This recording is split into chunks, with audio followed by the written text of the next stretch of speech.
Welcome to PHP Podcast. I'm Mike. And this is Orlando, and we're on episode 343, a themed episode. Yeah, themed episodes are where we get a chance to talk about, one specific topic about reselling for a good amount of time. So if you're new to PHP Podcast, we kind of have a structure where we have Monday mini episodes. Every Monday, we release a short 10 to 15 minute episode where we talk about something, and that's only on YouTube. So it's YouTube exclusive. So if you're not listening or watching on YouTube, go on over, hit subscribe so you don't miss those Monday minis.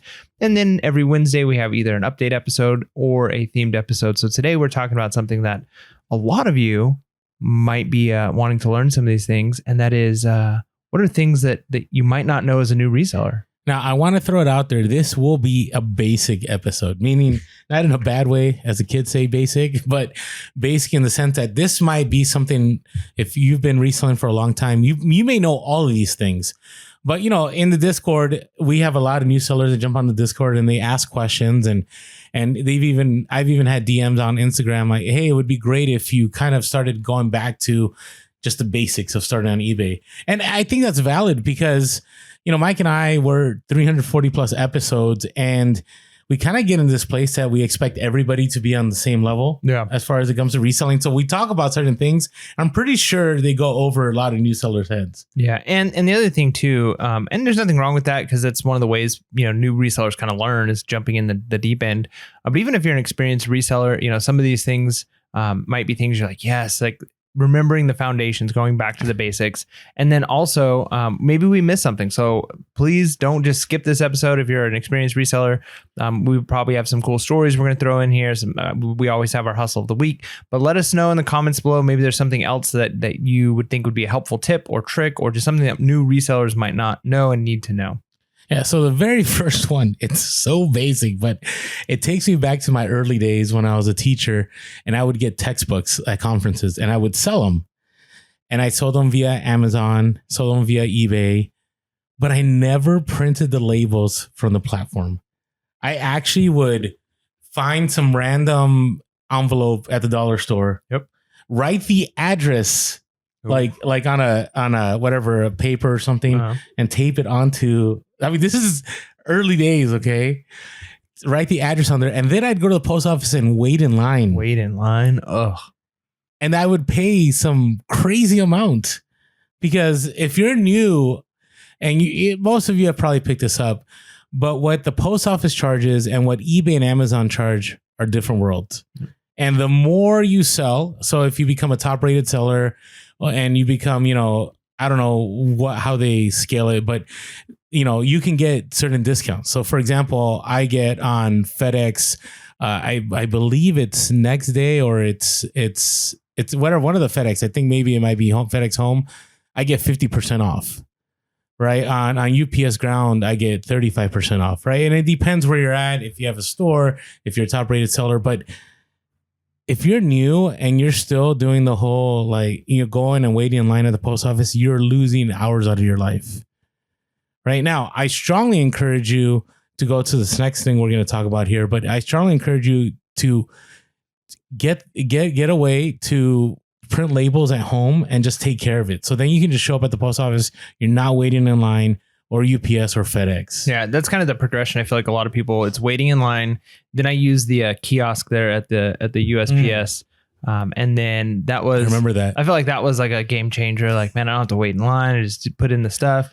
But then, doing it at home, that's even bigger. So the next thing, and this kind of goes along with printing the labels at home, is you want to get a thermal printer as quickly as you can. If this is something you're going to do often, you're going to be selling quite a few things. Thermal printer is absolutely one of the tools that I would say it's worth spending the money on. There's a lot of things you can spend money on as a reseller that may make like a little bit of a difference here, a little bit of a difference there. But a thermal printer is one of the ones that's going to be a game changer for you, because if you're still using ink cartridges or laser printers. I was doing that for a long time. 3 years of the podcast. Yeah, I was trying to convince you to move over to the thermal. And it wasn't until College Picker shipped out. Remember, it went in 2 stages. Yeah. Yep. Right. So let me, do you mind if I Inkjet to interrupt? laser. Go for it. So this is like the oldies of the podcast, me interrupting Mike. Sorry. So I was using an ink printer for so long. And the only reason is because I picked it up for super cheap at a thrift store for like $5. And I got a bunch of free ink with it. So I had a good amount, so I wasn't really paying much. But then, I started running out of the ink, and then I started buying the ink. And I actually was doing the whole printing on paper and using scissors and cutting it with scissors. And then taping it on. Oh my gosh. Right. But when you're new, you don't know. Yep. Right. You don't know. And then I remember Eric, the college picker, you should follow him on Instagram. Awesome guy. Been reselling longer than we have. Has a great YouTube channel. He just DM'd me. He's like, Orlando, I'm getting you a laser printer. So he found one at the thrift. And he shipped it to me for free, and he gave it to me. And then I started using that, and I upscaled from cutting things with scissors to buying the 8x11 papers that had 2 labels on it that were sticky on one side. And I went to that. And then finally, College Picker, he dropped some video on he dropped it on Instagram that there was a really cheap thermal label printer. In case you don't know, Rollo is just expensive because it says Rollo on it. And Mike might disagree. I don't know, but I've bought the private label models on there. There's a Wi-Fi one and a USB one, and then I got one for like $50. I remember there was a deal. Changed my life. It was a USB one, and you save so much money because you're not paying for ink, and it always, as long as you provide the thermal label paper, you're going to be golden. Yeah. And the nice thing is, so if you don't know, these are very small, they're compact. And I'm sure you can get larger ones, but the ones for the labels are very small. Think of like a 4x6 style, like picture going through or something small like that. So like the typical labels that are going to be on packages that you get that size. And you can buy thousands of labels in big bulk amounts, and you're paying sometimes a penny or less per label, sometimes a little more depending on how many you're buying. But they just stack up, and you can. The thermal printers are so quick, so fast, and you can batch print. If you're shipping out 20 things, you just set it up through eBay, print labels, and it will print all 20 of them within like a second. They just come right out. They're already printed perfectly, look very professional. And that's one nice thing too, is it really it levels up the presentation of what somebody's getting, because it looks like, hey, it's a professional label as opposed to just handwritten or something taped on there. And so it's cheap, it's fast, and it's really inexpensive for what it is that you're getting. You are over time going to save a ton of money getting a thermal printer, and not like a long period of time before you get to that break-even point. Like Orlando said, you can get some third-party off-brand ones for $50 ish, or you can spend a couple $100 and get a name brand one. There's a few of them. There's Zebra, there's Rollo, there's various Zebras ones. are really good. If you can find one used, definitely pick it up. So there's good ones, and so they're great. They're small. Orlando for a long time was literally packing his printer into the big HP printer, a big printer into a suitcase that when he would travel and resell, he'd have this printer. I'm like, Orlando, these ones are like the size of like, I don't know, like smaller than a football for everything. That was so crazy. You should be bringing this. It was a carry-on. Yeah. It was the size of a carry-on. Then I remember when I went to the thermal label printer, changed everything. That was silly. See, I should listen to Mike more often. There's a lot of things like that, but that's okay, Orlando. I mean, sometimes it takes another person. Sometimes you're too close to somebody, you don't necessarily take their advice right away. It's like your kids, like when you tell your kids things, and they just one day they're like, Dad, guess what? Are you calling me your kid? No, but this concept though, they're like, did you know? And they tell you something that you've been telling them for years, and you're like, happens as a teacher. I'm glad. Yeah, so and so taught me this. My coach taught me, and I'm like, yeah, I've been trying to teach you that for years, but I'm glad it finally clicked, right? So that's true. Sometimes you need that third party. I mean, that's what Eric was. Yeah, and we could be that for you as Pure Hustle Podcast. Sometimes we might be that, like, all right, I'll do it. Mike and Orlando said it's a good idea. And I love my thermal printer. I love it. I still got the old USB, but it's nice because if my Wi-Fi goes down, I can still connect it to my MacBook as long as I have my MacBook with hotspot with my phone, and it works. Yeah, there you go. All right. So this one is, we get questions about this, and I don't know why. I think it's maybe just because people aren't thinking about best offer, right? You don't usually buy stuff with the best offer, right? I don't go to Target.com or Walmart or Amazon and get the opportunity to offer. But eBay really likes it when you offer offers. When you offer offers? Yeah, when you offer offers on your listing. Because one, it'll put you higher in the algorithm according to what they said. And two, it allows you to move things faster. right? So there might be something you have for $50, but the person really would probably want it for 45. And if you have that allow offer, they can send you the 45 and you'll make that sale. Yeah. Now, did you start with best offer on everything in the beginning? No, in the very beginning. Well, once we started the podcast, it was probably really quick. Maybe even before our first episode, you'd kind of walk me through a few things. But before we started the podcast, I had sold a handful of things on eBay because I was kind of like getting prepared for like, hey, you're going to teach me this reselling thing. Let me figure out eBay a little bit on my own. And I just did auctions for everything. So, and you can even have like buy it now. In the beginning? Yeah. I know we've talked about it long time ago. Let's land there a little bit. So why did you move from auctions to buy it now? Well, because I didn't know any better at first that buy it now was even like the way eBay was kind of working. I had just, the last I had done eBay, I had sold a couple of things like right out of high school. I was trying to do a couple garage sales. I thought it sounded fun. I never ended up being successful at it. Like I said, maybe 3 things total that I sold. I think I picked them up at a dollar store and I sold them for like $5 on eBay. And I was like, man, I'm doing this. And I was like, this is a waste. And so that never worked out. And then my mom and dad bought a bunch of stuff on eBay and it was always auctions. And it was like when I was in like junior high. So to me, eBay was you do auctions. And so that was just what I thought eBay was. And that's how I was going to sell things. So it wasn't until afterwards, like I would like, look, Orlando, what I sold. I sold this for this. And you're like, oh, okay. Like you did that auction? I'm like, yeah. And you're like, oh, you could, and you had to tell me. And I'm like, oh, really? And then it took a little bit for me to go, oh, I guess that's how eBay works now. I don't need to do auctions. And so, yeah, so moving to a buy it now with offer, and doing that does a couple of things. One is your item is there longer. I mean, there's a lot of things I consider buying on eBay, but if it's an auction, a lot of times I just skip it because I'm like, look, maybe the price is good right now, but I'm not going to wait 8 days to see if this thing is going to close at a price I want it at. Like, there's one that's like about the price I'd be okay with, so I'm just going to do that one because I could buy it now. As opposed to wait and hopefully this one doesn't get bid up higher. So it's, as a buyer, I prefer buy it now. And the cool thing with allowing best offers is it's that psychological thing potentially too. So not only is it helping you in the algorithm because eBay wants to see you moving things, but if somebody wants to buy something and you've got it up for $50, but in your mind, you're like, I would take $40 for this. Sure. And somebody offers you $43 and you're like, sweet. And you take it, you're happy. The person who's buying it's thinking they're getting a killer deal. So everybody ends up being happier, as opposed to that person might be like, I'm not paying $50 for this, but I'll pay 45. And so you might be opening yourself up to a larger audience of potential buyers because some people they're only going to buy things if they get the deal. And so there's other things you can do too. And we'll talk about some of those, but offers is one of those things that just not only just in the algorithm itself, but the psychological aspect for buyers to think that, hey, I can potentially get a deal on this item.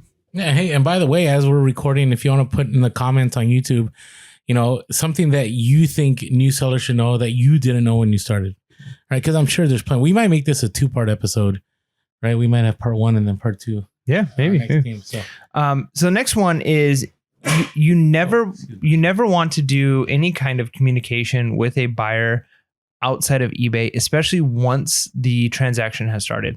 Now, maybe you found somebody on Instagram, you posted something and they messaged you on Instagram and it's up on eBay and you tell them like, hey, if you want to buy it, you could do it this way. It's also a listing on eBay. You can go over to eBay. So there are chances that you might have already communicated with a buyer before they start an eBay purchase. But once somebody's on eBay, especially if you're new, if you have any buyers who are like, hey, here's my cell phone number. I'm really interested in this item. It's so cool. Send me just give me a call. I'd love to talk to you about it. Don't do it. Even getting a message like that, your response needs to be, thank you so much. I appreciate your interest in my offer. However, we're going to have to do all communications through eBay. If you're interested in the product, you could purchase it through eBay. If you'd like to send me an offer, you can do that as well.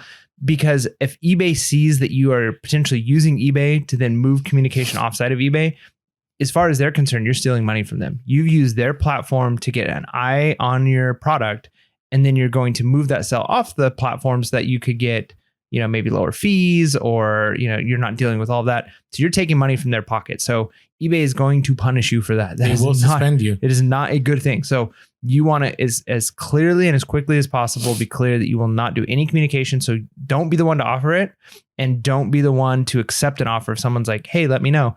Because again, that could be somebody who's, maybe they're not even trying to scam you. Maybe they know like, hey, this is a $500 thing. I know shipping, you're going to have to give eBay some money, but I can maybe get a deal if we work outside the platform.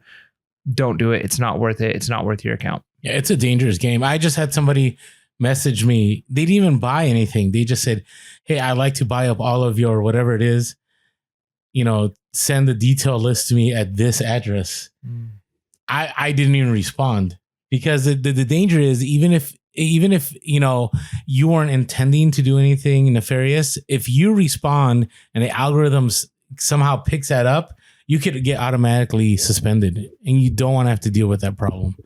And some people are pretty bold. They'll do the whole, I like to buy this item, contact me. And then they'll put, like on Craigslist, how people put the numbers and they put words between the numbers. You just got to be careful. Yeah, don't do it. Don't play that game. All right. Hey, before we move on, if you're a new seller, here's something that you may not know about, that there is software out there to help you do your bookkeeping. Bookkeeping to me is the worst part of reselling. It's the one thing I wish I never had to do, but it's something you have to do, especially if you're going to go full time, and especially if you want to, be in line with the law. So if you haven't yet, check out My Reseller Genie. A lot of you have signed up, and appreciate all of you using our link and using that 15% off for the first month. If you haven't yet, go to My Reseller Genie in the link below. Use our promo code Pure Hustle, all caps. It'll give you 15% off the first month. It'll help you keep track of your profit and losses, how much you're paying for your inventory and what it's selling for. It'll import all your eBay data from last year in case you're stressing about your taxes. It'll import the data now in real time. And so definitely check out My Reseller Genie. Go to the link below. Use the promo code Pure Hustle, all in caps. Yeah. All right, now, that's what I'm interested in what you think here. Do you think comps are enough? You mean just looking up sold comps? Yeah. Well, the first thing, if you're brand new, you have to look up what things sold for. Yeah. That's like 101. So be very careful looking up what things are listed for. That's the big mistake people make when you go to a garage sale. And I started doing that in the beginning. This sells for $800 on eBay. And you pull it up and there's somebody who's got one listed for that Beanie Baby listed for $800 on eBay. And then you click on sold, and 3 of them have sold for $2. Okay. So there's a very big difference between asking a price and actual price market value, what people are willing to pay for it. So when we say comps, you get the ability on eBay to look at what items have sold for. Now I know this is very basic for some of you or most of you. This is ultra basic, but you do need to look. So going back to Orlando's question is are comps enough? And the answer is no, because there are so many other factors. Now, the sold comps is a major factor. It is going to be one of the biggest key factors. If I see 2 or 3 sold comps, especially if they're recent, and that's one of the other elements you got to pay attention to is how long ago were these comps. If you see some sold comps that are very high, you see an item at a garage sale, the person is asking $5 for it, and you see that these things are selling for $300 on eBay. These are major green flags. This is like, yes, this is good. This is good. Now, is that enough information? No, it's probably, 80% of the information that you need most of the time, but there are other bits of information, right? Like, okay, when did these sell? Okay, because maybe it's a seasonal thing. Maybe it's like, okay, now I have some more data. This tends to sell around Christmas time. It was Christmas time, or it's a sports team and they were just, had a good successful year or something, something like that could affect it. But even more than that is how many items are listed. Now, you don't always have to spend tons of time looking at how many active listings there are for something. But one of the things you should do is look, are there active listings? Because if 3 of these sold for $300, and then now there are thousands of them listed on eBay and the price keeps dropping and no one's buying, maybe those 3 that sold were a fluke. Maybe something happened and there just was none listed. Now that people see they sell for that much, they're listing theirs and now the market's flooded. And so what potentially could have been a big sale, it's like, well, think of like the fingerling examples we give, like where something was worth it at one point. And then as the market gets flooded, as it's no longer maybe a rare commodity, the value is going to potentially drop. So there are many other factors besides just sold comps. Now, sold comps is going to be one of, if not the biggest factor, but things like sell-through rate, how many listings are available, those things are going to make a difference as well. Yeah. And also, take a look at, like you said, Terapeak, right? So we'll talk about this later, but if you have an eBay store, you have access to this tool on eBay called Terapeak, and it gives you sales data for the last 2 years. Right. So there may have been some recent solds, but you may be picking up things up at the end of the season. Right. And then they're going to be stuck for another year. Now, I will say with your example, if something is $5 and it sells for $300, I may still pick up for $5, right? Oh, yeah, It's for still because, even though the sell through isn't great, if it's not tying up a lot of capital and you're willing to wait on $5, maybe worth picking up. Yeah, and you could still be that competitive one if everybody's still listing them for 300 and none of them are selling now.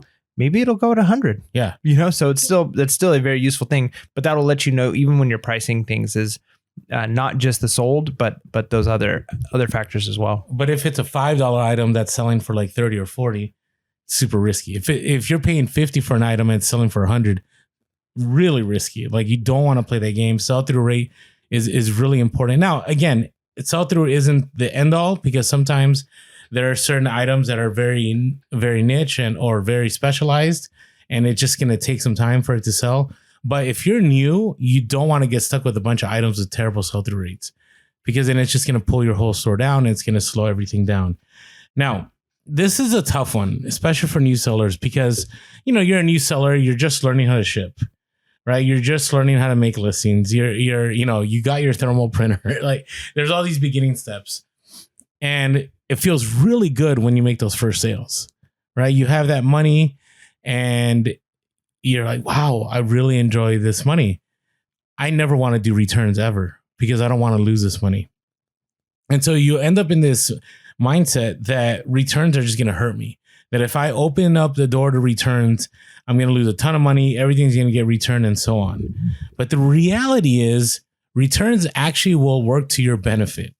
So let me explain and then we'll see if Mike agrees with me. So offering returns, and I'm not saying free returns. I do free returns because it gives me the ultimate, I guess, power play if I have a really bad buyer that is trying to cause me trouble. eBay will pretty much, I've never had eBay not side with me because I always offer free returns. No matter what the buyer says it's broken. The buyer says it wasn't as described. The buyer says, whatever shadiness, it was fake, whatever. Or I just changed my mind. Whatever the buyer says. And if they leave me a negative feedback, this just happened to me just now. Somebody just left me a negative feedback. They didn't contact me. They didn't say anything. I contacted them. I say, hey, I offer free returns. You're welcome to return it. I got crickets. When I called eBay and I said, this person says this item was broken. I don't know what happened. Maybe a broken shipping, but I do offer free returns. And the first thing the rep said is, well, you do offer free returns. And they had the opportunity to get their money back if they wanted it. They obviously were okay with the item. The negative feedback isn't fair and they removed it. Yeah, right. Very good. So free returns protects you because if you ever get in a situation that somebody's not happy with an item, instead of them leaving you negative feedback, right, you can message them and say, hey, I'm sorry you're not happy with this item. You're welcome to return it. And here's the link. Yeah. Right. And then the other side of it is eBay has said they will boost you higher in the algorithm if you offer returns. And if you want to be a top rated plus and you want to get all those perks, free returns definitely helps you. Yeah. So turning on returns was one of the things that was a challenge for me. And it wasn't until we went to eBay Open and we heard the seller protection and the requirements for seller protection. And it was, top rated seller and free return, or not free returns, but offering returns, 30-day returns. And it doesn't need to be free returns in order to get the protections. Now there may be some behind the scenes other protections that they provide, but I don't know that for sure. What we do know is if you offer returns, you get those seller protections. And the fear, like Orlando said, is that if I open up the door for returns, then, probably 70-80% of the things that I sell, people are going to be returning and it's going to kill me. And that's simply not the case. And the reality is buyers aren't stupid, right? They know, hey, whether or not this person accepts returns, if they don't accept returns, all I have to do really is INAD them. I just complain that this item isn't, even if it didn't fit, this is not the right size. They were wrong about the sizing of these shoes or whatever the situation happens to be. And when they INAD you, you're doing a return, whether or not you offer returns or you're doing a refund, right? You will be giving them their money back. So at that point, it's like, you might as well offer the returns because if a buyer wanted to, they will figure out a way to get their money back on that item and to send it back to you. Maybe eBay has that money back guarantee. That's right. That they can just force a return if they want. That's right. So you're really not changing much other than you're telling the buyer, hey, this is something I do. And the reality is that could potentially increase your sales. So you may end up with 5% of your items return now. And maybe before you had fewer items than that returning. However, you potentially could be getting 10, 15, 20% more sales, not just again because of the algorithm, which is a real thing that could happen.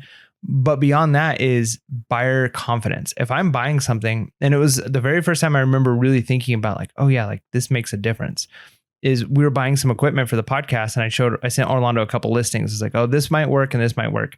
And his response was, well, that one doesn't offer returns. Let's do this one. And it was a little bit more expensive. And I was like, well, yeah, I mean, I guess that makes sense, right? Like, yeah, we're buying it used. What if it doesn't work? Like, this isn't like an $800 item and we're getting it for a pretty decent deal. But if it didn't work, like that would be terrible to spend $500-$600 on a piece of equipment and it doesn't work. So we went with the one that was slightly more expensive, but they offered returns, free returns, because we knew, hey, this is a person who believes in their product. And if it happens to not work, which I'm going to test it, I can send it back. And so you may end up with some more returns. You might have more returns happening. But if you have way more sales because your buyers have more confidence in your items, that's going to make up for whatever loss you have. So it's really one of those things where it sucks that we're in a society when you're the seller that you have to do that, where you have to offer returns, or they can almost control you by lying and manipulating. But let's be honest, as the buyers, that really does give us confidence and it makes us want to purchase more things. So we do benefit from things like returns, and companies like, I would rather shop at Costco than other places, or even Amazon than other places, because I know that they back their products. And if there's something wrong, they will take it back. And so that's why I go to Costco all the time. I won't buy any electronic outside of Costco. Speaking of which, man, going to Waco, there's no Costco. It's Sam's Club. How far is the closest one? It's like an hour and a half, 2 hours. Ooh, that's painful. I know. It's so sad. All right. Well, maybe you'll find the goodness of Sam's Club. Yeah. Maybe. We'll see. Maybe. All right. Hey, so this next one, like, you really will never know because it's not an eBay. This is an outside of eBay thing. So there's this whole website called Pirate Ship, pirateship.com. And we bring it up sometimes on here, but and there's whole stuff on YouTube. But reality is, unless you come across an episode or you see something on YouTube, you really don't know about Pirate Ship. I can't tell you how many times I've been at the post office, actually in the last couple of months, and there's new sellers that come in. And I don't know. Oh, they ask me like, where'd you get your labels and blah, blah. And somehow I end up saying, hey, we should go to Pirate Ship because pirateship.com will give you a great deal. Now, pirateship.com, the best tool on there is they have this thing called box in a bag. Okay, so what that means is you're shipping something out priority, and you could ship it out in a box, but it's actually cheaper if you're able to get a bigger poly mailer and you're able to put that box in that poly mailer and it'll ship for less. Okay, so if you're wondering what that looks like, just go over pirateship.com. You're obviously going to have to open an account. It syncs with eBay. So if you ever need to ship something, you should see how much it's on eBay first, and then check out Pirate Ship if you do the box in a bag. And what you do is you'll put in the dimensions. It's just going to ask you for one less dimension because it's in a bag. It's only going to ask you, I think, I don't know, length and width. I can't remember what it is, and the weight. And then you can save yourself a lot of money. For example, I sometimes will use box in a bag, and instead of paying $15 for shipping, I'm paying only $9 because it's using cubic rate. So definitely check out Pirate Ship. Even so, let's say you're new and you're not top rated seller, you may get better deals using UPS or FedEx. I don't know if they do FedEx. I know for sure UPS over on pirateship.com. So don't sleep on Pirate Ship. It's a great deal. And I know there's a lot of companies out there that give you even better shipping deals. The reason I don't go to those, because we get DMs all the time like, hey, Mike and Orlando, you guys should really use this company, blah, blah, blah. I have a special account. The reason I don't use those is that if you use Pirate Ship, you still get eBay seller protections because it's synced with eBay, right? And if you end up shipping outside with another company and it's just like printing, from anywhere else, you don't get those seller protections. That's the one thing we didn't talk about. When you print labels like via Amazon or eBay, right, the seller protections are there. So for example, on eBay, if you ship priority and you're a top rated seller, you automatically get $100 insurance. Now, the other thing I was going to mention about Pirate Ship and using Pirate Ship effectively, is that sometimes with pirate ship, you may be able to ship things internationally at a cheaper price than if you're doing on eBay. Because sometimes people on eBay don't want to do the eBay international delivery, and they may say, "Hey, is there a way to ship it without this?" Because there's a lot of import fees that eBay charges. There's a lot of customs fees, and so eBay has this thing called, eBay Pirate Ship has this thing called simple export, and it's the same thing as eBay's international delivery. It goes to a hub and it ships out from the hub, and they offer seller protections. And a lot of times they may be cheaper than what eBay is offering. And so you may still be able to get that sale internationally because people are willing to pay less if you do pirate ship simple export. So anything you want to add to this pirate ship stuff here? No, I think pirate ship is great. And we even talked, about other shipping, doing the labels at home and buying through eBay, doing pirate ship, learning to go outside. And it's just, the very first time I went into a UPS store to ship something that I sold on eBay, I was like, I can't do this. I tried. It was like a piece of audio equipment, and they wanted like $60 to ship it. And I'm like, I sold this for $60, like with like $15 shipping. Yeah. Like, there's no way I can't do this. And once I learned about these types of things and being able to buy on eBay and buy through pirate ship and realizing, oh, I can ship these things for significantly cheaper, and you're actually profitable. And pirate ship has been definitely a game changer for us. Yeah, agreed. All right. Now, before we move on to our most anticipated part of the show, I just want to share with you guys, thank you, all of you that have helped us out via Patreon. Isn't this is one of the pieces, right? This was like the piece, the $800 piece. I don't know, our mixer. Yeah. Right. And so, for example, we're going to have to use 2 of these now because Mike will be in another part of the country. And so those of you that have been helping us on Patreon, the money that you put into Patreon definitely helps us get new equipment. Mike's going to have to get new lights. We have to double what we have to continue the podcast. So if you haven't yet, you want to support us, go to patreon.com/PureHustlePodcast for $5.55 a month. It'll get you in the door into Patreon, and also open the door to our Discord, which is a thriving community of resellers, all kinds, from vintage sellers to Amazon sellers to people that source at Ross and Burlington. Just a great wealth of knowledge. And what I like about, and maybe there's other positive Discords, but ours is uber positive. Yep. Like very rare do we have people that are negative. And if it gets too negative, Mike and I will come in there and say, hey, let's stay focused. Let's be focused. So if you haven't jumped on over to help us out, go to patreon.com/PureHustlePodcast and join us there on Patreon. Also, if you haven't been following us on social media, make sure to follow us. We are Pure Hustle Podcast on all platforms except for Twitter. We are Pure Hustle Cast on Twitter. Also, you can give us a call. We have a phone call today that we're going to be using for Hustle of the Week, 619-738-1170. That's 619-738-1170. And you could always shoot us an email, purehustlepodcast@gmail.com. That's purehustlepodcast@gmail.com. And as always, if you haven't caught the YouTube and you're just listening to a podcast, just jump on over, hit that subscribe button. Yeah. I'm telling you, if everybody who listens to the podcast, we would have crazy subscriber numbers right now. They just jumped over. Just jump on and subscribe. You never have to watch our videos. You can continue to listen to the podcast. Just jump on over. Press the pause button right now. We'll play some background music for you. All right, welcome back. Thank you so much for subscribing to Pure Hustle Podcast on YouTube.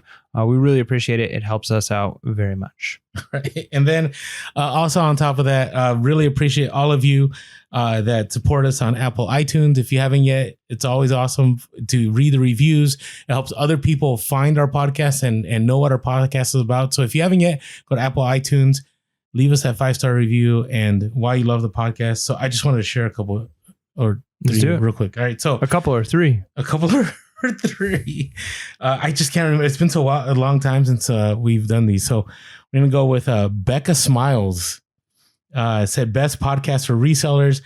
I've tried different podcasts, but this one is my absolute fave. There's not a bunch of random annoying banter. Oh, I think we banter. We do banter some, okay. Yeah, but good. I'm just glad it's not annoying.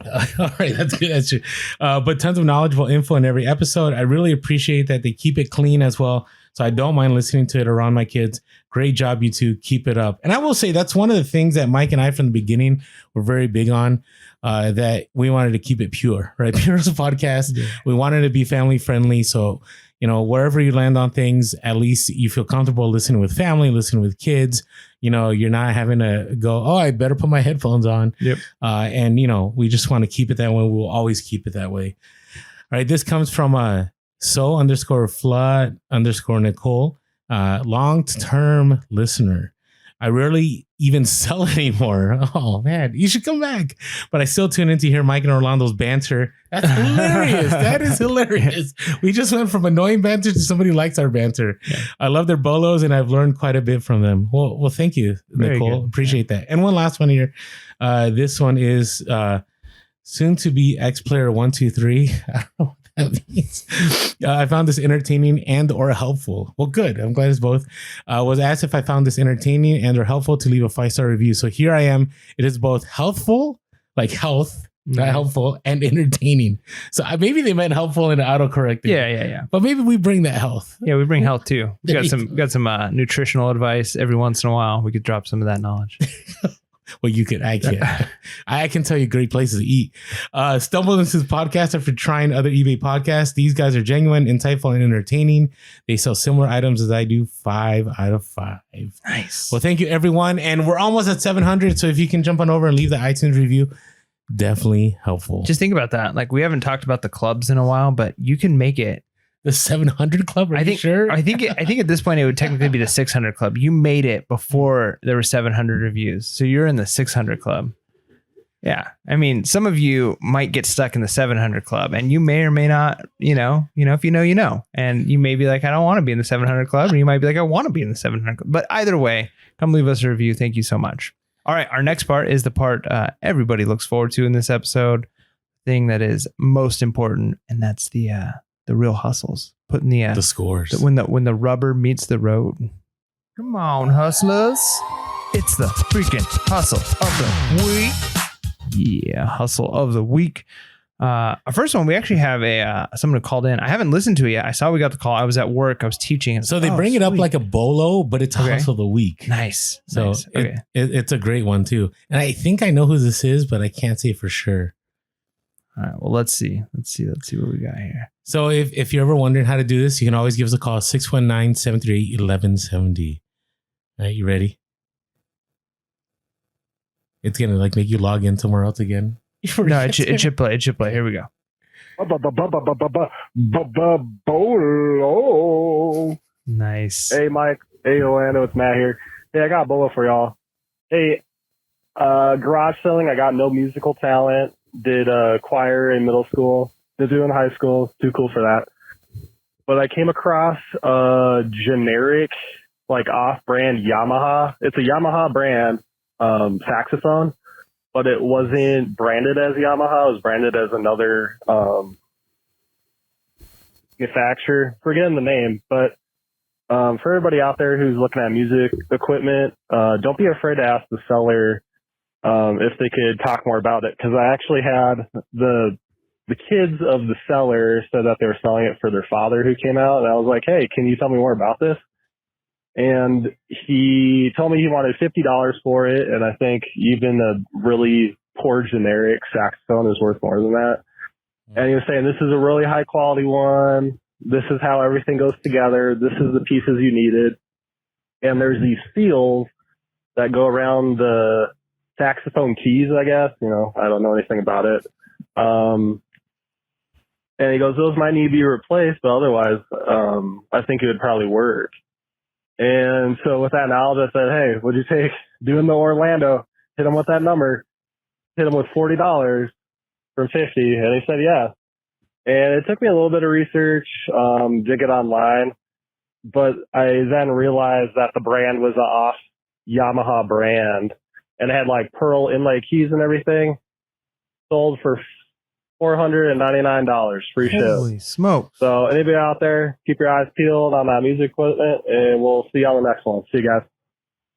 Nice. Man. So first of all, Thank you so much for dropping the bolo like that. That shows that you're legit. And you said you got no musical talent or experience, but clearly that was very musical. But man, what an awesome deal. I mean, that goes to show like you don't always need to know about something in order to do well at least once or twice. Like you can get those scores when you don't know. But what that can do too is that can open up the door to you where you're like, man, like I did a whole bunch of research figuring out what this was and what it's worth. Now you know more about saxophones than I do for sure. And you're now going to be able to have that one more thing. Maybe you only find one more saxophone at a garage sale or at a thrift store the rest of your time reselling. Maybe just one more. Maybe you find a few more. Maybe now you kind of have an idea of what something to throw into into like a Facebook Marketplace, pre-search. So it's so cool when you find something that you don't know anything about and you end up scoring on it. Love that. Super awesome. And that's definitely, like you said, like a bolo, something I'll be kind of keeping an eye out for too. And music equipment, it's definitely a profitable field. I have like clarinets that I haven't listed. List them, man. I know they're worth money. And I want to add something though that Matt did that is very valuable that I need to do more of. But I've learned this recently that if you pick up something, it's valuable, but you really don't know much about it. It doesn't hurt after you make the purchase. You don't want to ask before the purchase. You want to ask after the purchase. Could you tell me a little bit more about this item? Right? Because that's going to help you in the long run because it'll cut down your research. Right? Had Matt never asked that, he would have been totally blind. He would have had to do like a Google image search or something. But if you ask him like, hey, can you tell me a little bit more about this instrument or this board game or whatever? They'll throw in keywords and it's going to cut down your time and it may even bring up your profit because you are able to, figure out more of what it is and bring more value to your sale. So it's good. Definitely think about that. All right. This next one comes from Matt at Red Shed Gardens on Instagram. Wife saw a post of a friend on Snapchat saying they're getting rid of and throwing out old 80s and 90s toys. Do you have a Snapchat, Mike? No. Well, no, we have a Snapchat. We got on every social media. We have a Piero's podcast Snapchat. We do. Snap us. No, anyways, we haven't been ever. But here's the thing. I never thought about sourcing via Snapchat.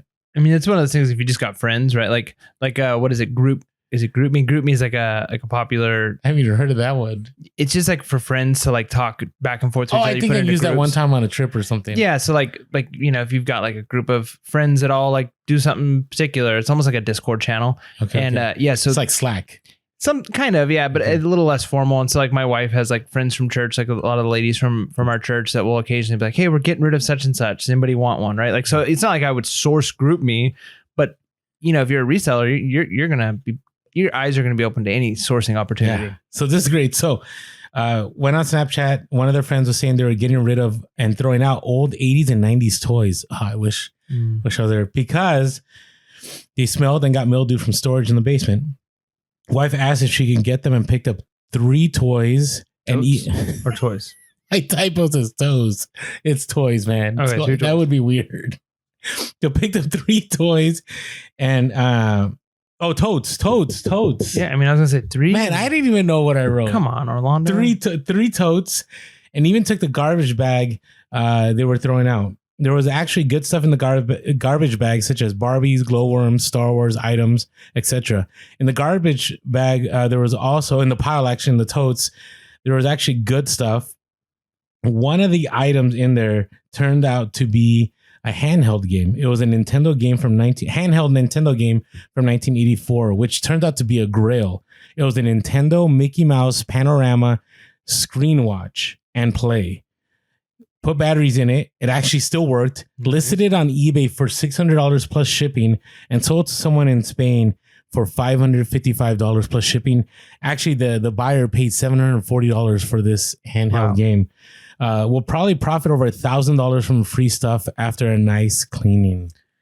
Yeah, when you can go free to 1,000, I've gotten a few free deals, like even stuff on the side of the road or someone giving something away, and yeah, when those sell, especially when they're in the several $100s, that's the best feeling.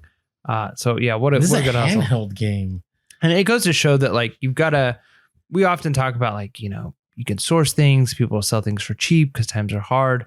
But then also remember a lot of times when there's garage sales, people are just wanting to get rid of things that they consider junk, right? And it goes back to that old saying, it's kind of cheesy, but one man's junk is another man's treasure. One man's trash is another man's treasure.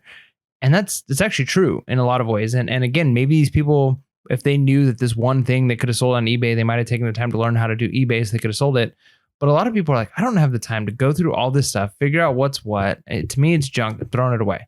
And so, yeah, you never know. Keep your eyes peeled for that, because there's lots of potential and free. All right, our next one comes from Need More Shelf Space from our Discord. Paid $5 for a box of beauty products at an estate sale. So doing like kind of price per item was about 50 cents for this item that sold for good money. So listed on eBay and sold in less than 12 hours. And it was a Sammy Fat Hair Thickening Cream, 5.25 ounces for $195. Holy smoke. So from 50 cents, I mean, even just say $5. I mean, even if you were to be like, well, just imagine that nothing else in this box is worth anything. Only this one item was. That's still $5, just $195. Yeah. And that's one of the things that I've talked about since I've kind of gotten into the cologne world, is now I've got my eyes open to different things at garage sales and estate sales. And beauty products are definitely valuable if you know what you're looking for. Especially we had, it's like the second episode in a row, we mentioned Amazing Taste stores, right? Yeah. Where, because she was the one that does a lot of the like beauty stuff, right? Or was that somebody else? No, that was Thrift to Travel. Okay. Travel. Yeah. So, we had Instagram. So we had somebody on who that's what they do, is they go to different places where they kind of get like leftover products from America. They go like to the Dominican, they go to the Bahamas, like the Caribbean. Yeah. So places where there's some leftover product that's like excess, that's kind of just been sitting in storage for a long time. And so things that are out of production here, well, people know what they like. And it's like, hey, I like this one type of shampoo or this one type of cleaner. My brother used to wear a cologne that was like a $15 cologne back in high school, and they stopped making it. And now you go on eBay and this cologne's like $400, and it's a cheapy cologne. But people are like, he's even made the comment, like, if I had more money, I'd buy it for him. But he's made the comment, like, I would give anything, because one of his best friends wore that, and his best friend has passed away. And he's like, I'd give anything to have that smell again. And so for some people, it's like there's such a connection to what they know and knew, and it's not produced anymore. And so things like beauty products can be very, very valuable, especially if they're out of production. Yeah, agreed. Yeah, you're right. I mean, there's things even now, like there was a certain cologne I was using for a while, and it was out of production, and it was like double the cost, but I was willing to pay for it at some point in time. Yep. All right. So what is your hustle of the week? Oh man, mine is so small compared to these. But the reason it's my hustle, so it's okay though. The reason it's my hustle is because it was just such a small price to something more. I've sold things this recently that are more valuable in as far as that, but as far as total ROI, I picked up some phone clips, and I can't remember whether it was a thrift store or a garage sale. Like, this is how unassuming and unimportant these were.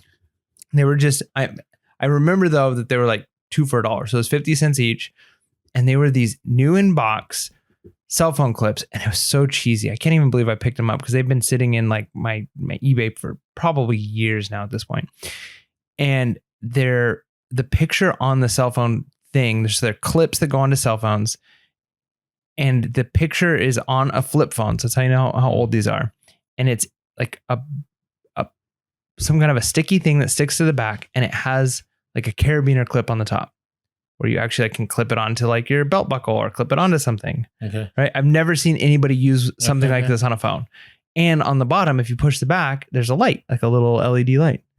Super cheese. I'm like, wow, who would, when this sold, I was like, why did I even have these? So I had 2 of them, and they sold for $25. Okay. And I'm like, $1 to $25. These, as I'm going through my inventory, getting prepared for my move, I'm like, there's certain things I'm looking at, and I'm like, I'm going to unlist this and throw it away because it's garbage. I don't know what I was thinking when I bought this thing. And the fact that these were, for sure, come like getting ready for my move, if I'm putting things in boxes and I pulled these out, I would have been like, these are going in the trash. I paid $1 for both of them. They're junk. They're never going to sell. And they sold for $25. So you never know. It's a small sale, but it's one of those things where even when I looked it up, I must have seen a decent comp in order to have picked it up. I put it on sale because I think originally I lowered the price down to like $12.50 or $12 each. Plus there was shipping on them. And somebody bought both of them. So for whatever reason, they wanted 2 of these things. So at some point when I looked them up, there must have been a decent comp because I had them listed for like $25 each. definitely weren't going for that. But, it ended up working out, and I took something that would have been just trash if I would have waited a few more weeks to something that, made $25. Not bad. There you go. So mine's an interesting one. I did an Instagram story and I didn't post it because I find that a lot of people like the big home runs, right? And this wasn't like a home run, but I was going through local deals. I think I was on Craigslist, and somebody was getting rid of 9 bags of plush for $20. And in these bags, I saw some Build-A-Bear. And if you don't know, Build-A-Bear is a bolo. Like Build-A-Bear plush, you might think it's unique to people, but sometimes it'll be, I don't know, like Star Wars or tie-dye or Hello Kitty, whatever it is. And they're kind of unique. And so they're hard to pick up. And so I saw some of these in these bags, and it's only $20. Like, I'm not a big fan of selling plush, but I'll gamble $20. So I sent them a message and I said, hey, I can pick up today. And they're like, sure. I show up, and it was 9 bags of plush. It probably was about, I want to say about 100 pieces for $20. I don't know. What is that? 50 cents a piece. And, automatically I sold one. It was like a Melissa and Doug unicorn tie-dye thing. I don't know. Sold it for like $30. And then I sold another Build-A-Bear one for $20, another one for $20. I found some that go for about a couple that go for about 80 a piece. So far I've made over $100. I mean, this was just recent. This was like 3 weeks ago. So $20 to $100, and I still have about 80 plush left. Like, you can't beat that. So for me, if it's low cost, I don't mind taking that gamble as long as I can recoup that money super fast. And now, I may end up donating to, some kind of charity, probably half of them, some kind of, place where kids need plush or whatever it is. But, for now it was pretty profitable. So don't sleep on those local deals. You never know what you'll pick up. All right. Now here's a deal that you don't want to miss. If you haven't yet bought bubble wrap from American Bubble Boy, go to AmericanBubbleBoy.com via our link below. They still have great prices. Prices did go up a little bit, but not even the rate of inflation. So you're still winning, you're still saving, and it's free shipping, free next day, free 2-day shipping. There's also local pickup. They have coffee. They have those I forget what they're called, the Instapacks. Or like if you really want to protect your items, they're definitely worth investing. So check them out, AmericanBubbleBoy.com. Use our link below. Great partnership with them for the last, I don't know how many years it's been. It's been at least 3 years now. Really? Wow. Yeah, time has flown by. So check them out, AmericanBubbleBoy.com, below in our links. Yeah. All right. So what do you think about this one, about having a store? Yes. Do you think that's something that new sellers need? Yeah. So when you're new, one of the neat things about reselling is you get set up and you have whatever it is. I don't even remember what it is now. You get like 10 listings, 20 listings, something like that. And as you list a few things, they start like opening up your store or your account to be able to list more. Like, you now have the ability to list X amount. And they throw you some deals of like, it's cheaper to list. You have so many free ones. And so for a little while, like, you're really able to list a lot of things for relatively inexpensive. They'll quickly, as you sell a few things, you list a few things, they're going to up your ability. So when you first start reselling, your account is a little bit limited on how many items you can sell. Because what they don't want is, they don't want somebody who's never sold anything, an account that's never sold anything, to open up a store and list 1,000 things and people start buying stuff, but it's like a fake store. Or like the person doesn't know how to actually ship those things. So you kind of have to prove yourself.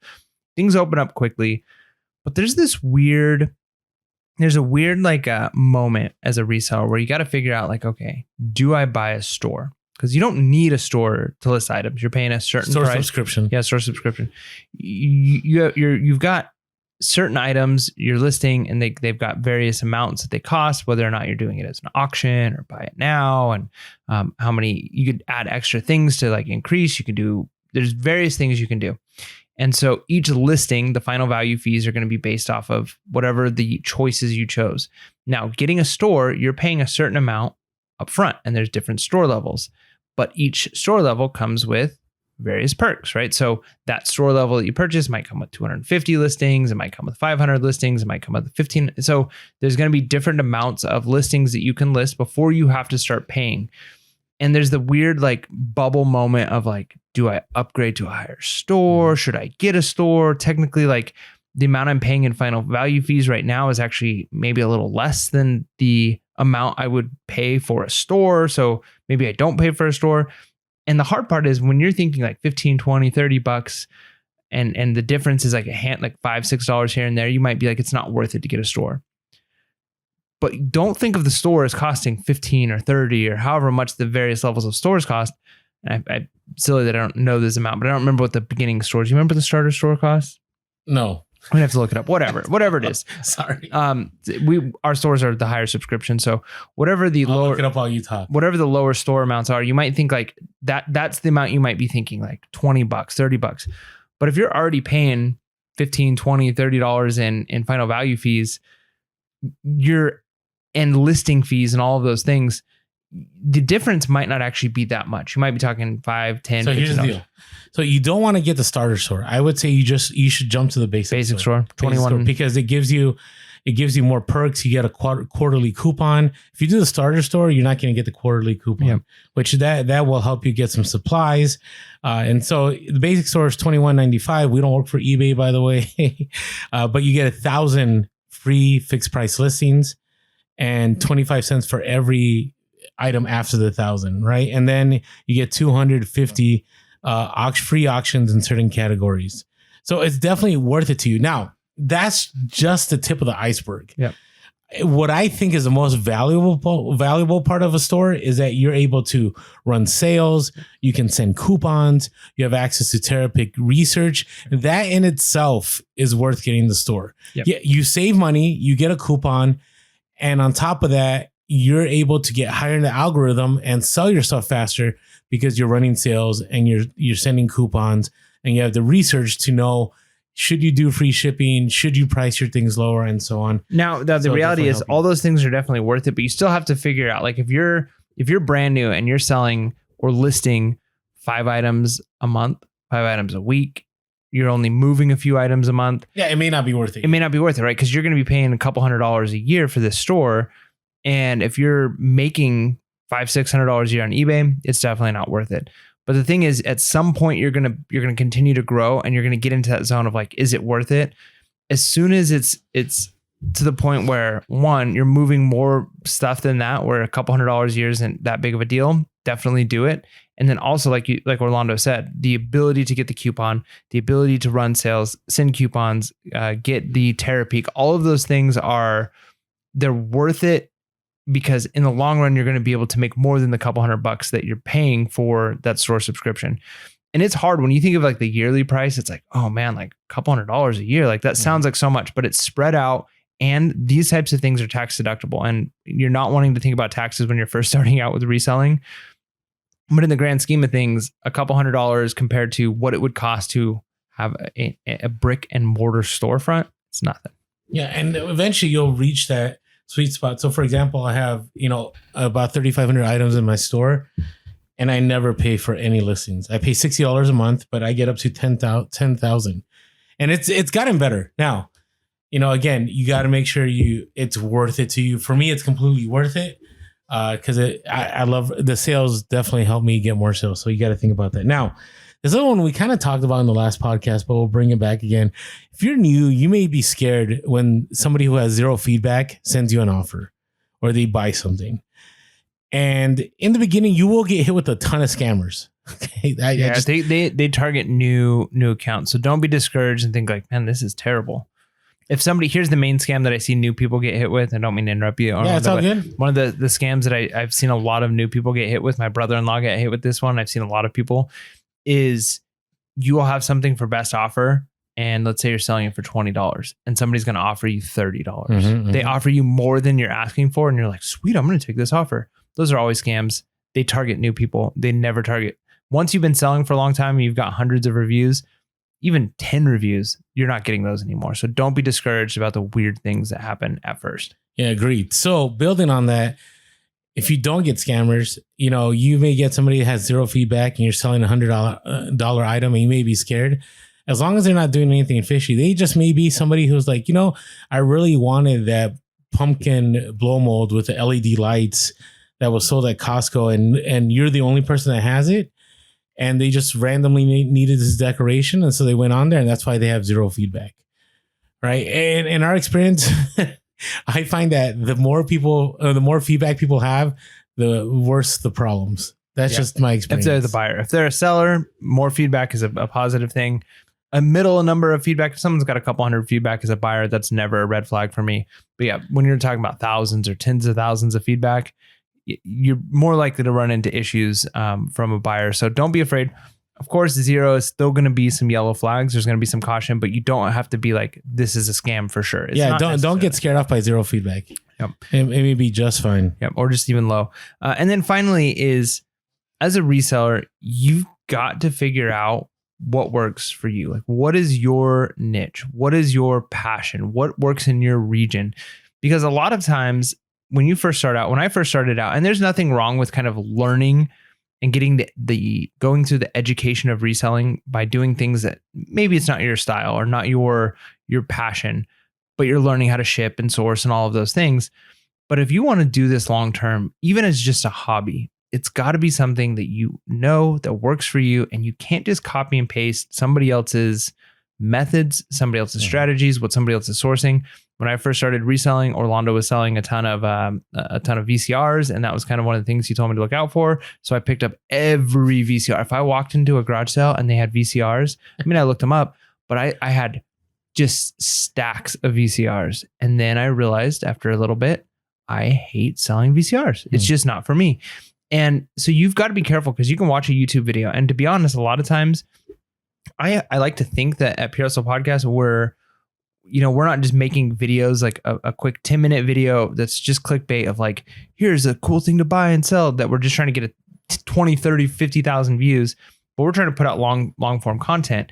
So because of that, a lot of times YouTube videos, people are coming up with things that if you just watch one video on like a certain type of thing to sell, and that's all you're going after, you really don't have the full picture of like, was that something that was really selling like a year ago, a couple years ago?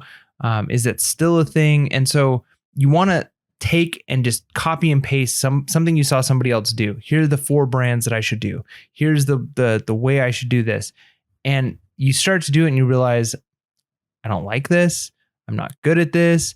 I've messed up on this. I sold some VCRs and then they ended up getting returned because I didn't know how to check them properly. I didn't watch all of the videos on VCRs. I only watched the one that said, pick up this one type of VCR. And I didn't realize that there's ways to fix them and check them. And so whatever the situation is, you've got to figure out what works for you. Like Orlando and I can talk about certain brands, certain items we're picking up. And I mean, we're in Southern California. I'm moving to Texas.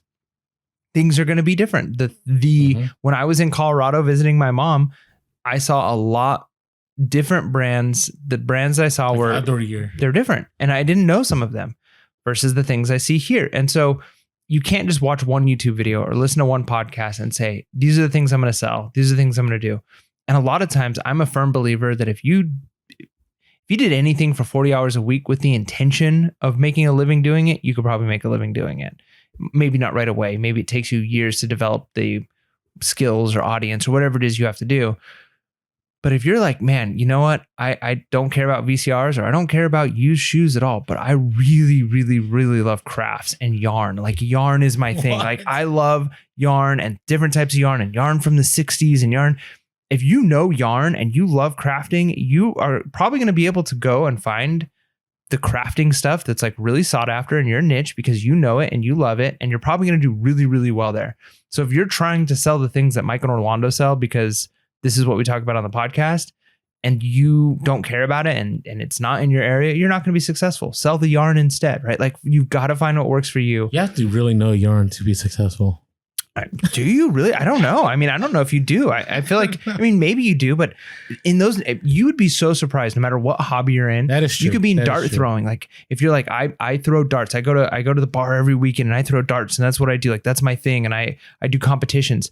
You probably know like, oh yeah. And like in 1978, there was this guy, he threw darts and he was really big and he threw a certain brand of darts. And if you can find those, and I find them on eBay all the time, people sell them for like $50 for a set, but I know that because of what they are, I can get them to a collector for $600. And I sell like 3 of these a year. I flip them and I make like a couple $1,000s a year just selling like whatever it is. Like if you're into something and you really know it, because every single hobby, every single field people are interested in have collectors, have people who are like historians, have people who are just so fanatical about it. And if you know those things, you're going to do well. I mean, I'm sure Orlando and I have sold so many things way undervalued price because we just didn't agreed. know, hey, there's a market for this and there's certain people, there might only be 10 buyers out there for this item. But if you know how to connect to them because that's your thing. So all of that to say, don't be somebody else. Be yourself. Figure out what it is that you know or you care about. Yeah, agreed. So hopefully, if you're even experienced, hopefully there's just something in here that you came across. You're like, you know what? I forgot about that. Or, you know, I didn't even know that. But if you're new, definitely hoping that this episode helped you out. There's so much. I think we're going to make a part 2 because there's so much other things I was thinking about as we're going through this. If you're a new seller, you just don't know. And as always, you're welcome to leave us a phone call. Hustle of the week. Would love to play it on the next episode. And with that being said, make sure to be real, Be relevant, and be reselling late. Peace.